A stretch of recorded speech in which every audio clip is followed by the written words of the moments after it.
Salut à tous. Aujourd'hui, je me suis lancé à vouloir enlever le plâtre qu'il y avait dans les trous.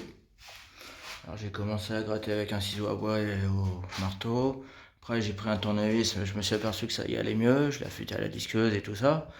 Puis après je me suis dit, bah pour les morceaux qui tiennent, pourquoi ne pas les teinter? Alors j'ai récupéré un vieux truc, je sais pas ce que ça vaut. Donc ça traînait dans le fin fond de l'atelier. Il ne reste plus grand chose, mais pour faire le test, ça peut être pas mal. Alors je vais tester ça. Il y a une date là-dessus, parce qu'à mon avis, s'il y a une date, je suis pas sûr que... Bon, apparemment il n'y a pas de date.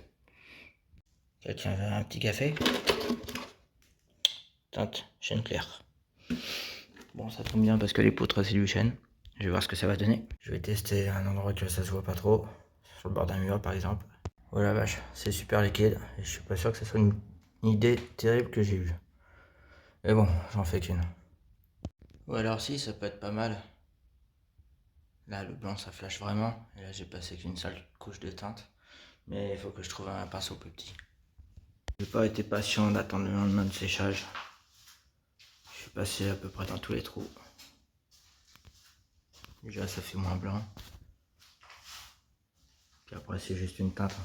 S'il y a du surplus qui dépasse, ça va partir au ponçage. Et en attendant le séchage, je décape sur l'escalier. Voilà la différence entre avant et après. Pas mal. Bon, toujours avec le même disque, le même type d'abrasif. Toujours ma petite disqueuse qui est légèrement encrassée d'ailleurs. Branchée sur Aspiro.